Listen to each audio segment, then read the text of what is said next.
A lot of brands spent the last decade trying to escape Amazon, and most of them just rebuilt the same trap on Meta.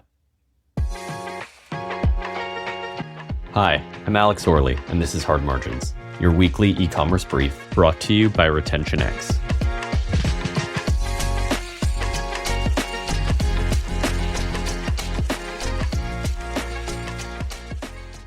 RetentionX is the only integrated growth platform built for Shopify businesses.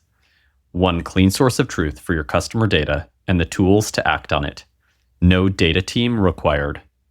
This week, we're talking about something I think about a lot. The difference between revenue you own and revenue you rent, and why most DTC brands are renting. Here's the uncomfortable truth. Most direct-to-consumer revenue is third-party revenue. It exists only as long as the platform decides you're allowed to access buyers at a price you can afford. Think about what that actually means day to day. If Meta has a weird month, CPM spike, algorithmic shifts, a tracking change rolls out, your revenue has a bad month too. When someone on your team says, "We can't grow right now because Meta is off," what they're really saying is, we don't own our demand. We don't own the customer relationship. We are dependent on an auction to stay stable. A lot of brands are spending 30 to 50% of revenue just to acquire customers in that auction. That is an enormous amount of exposure to a single external variable. The honest framing is this. A lot of us traded working for Amazon for working for Meta, and we wonder why growth feels so hard to hold on to. On Meta, you exchange cash for attention and then hope the platform lets you do it again tomorrow. What that means is businesses have traded working for Amazon for working for Meta, and they wonder why growth feels so hard to hold on to. On Meta, you exchange cash for attention, and then you hope the platform lets you do it again tomorrow. That's not a business model. That's just an expensive way to stay right where you are. Let me show you why this is so hard to escape once you're in it. Take a pretty normal $100 order. Cost of goods sold, $35. Shipping and fulfillment, $12. Payment processing, $3. A return allowance of $8. Customer service and ops, $5. Before you've spent $1 on marketing, you've got $37 left. That's your contribution margin before acquisition, about 37 cents on every dollar. Now add a $40 customer acquisition cost, which is not unusual. You're at negative $3. You ran a campaign, you moved product, you grew revenue, and you lost money on the transaction. Meanwhile, Meta collected their $40 immediately at near zero marginal cost. You took on the inventory risk, the fulfillment complexity, the returns, and the cash flow timing. They took the cash. At the end of the day, when you're running that math, you are compounding their business, not yours. It's not just the platforms either. A lot of agencies, not all, but a lot, are caught in the same dynamic. They're measured on spend, not on profit, not on payback, just on activity. So the incentive is to keep the lever getting pulled.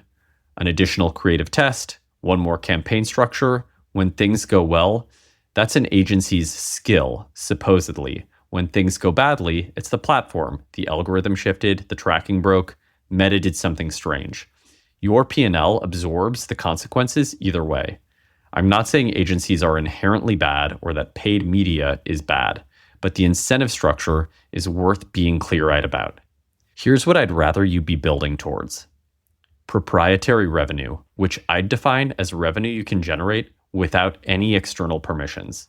That's email and SMS-driven repeat purchases. Direct and branded organic. Lifecycle offers built around what customers actually did, and a product mix that improves both margin and the probability someone buys again. Proprietary doesn't mean you stop running ads. It means paid becomes an input, not the entire engine. Paid is how you acquire attention. Proprietary is how you monetize that attention repeatedly without having to pay for it every single time. To get there, you need to close one loop. And most brands can't close it yet because their tools don't talk to each other. The loop has 4 distinct pieces. First, identity. Do you actually know who this customer is across channels and sessions, or do you have a bunch of fragmented data points that don't connect? Second, truthful tracking. What did they do without attribution noise inflating the picture? Third, cohort economics. What's the real 60, 90, 180-day LTV on customers from each acquisition source, and what's the repeat purchase rate and margin? Fourth, activation. What actually triggers a second purchase and starts building that owned revenue relationship? Shopify sees orders, Klaviyo sees emails, Meta sees clicks, GA4 sees sessions. None of them agree on who the customer is. So you can't answer the question that matters. Did this paid cohort actually convert into proprietary revenue, or did we just fund Meta again? Here's a simple test. If Meta disappeared tomorrow, how many weeks would your business last?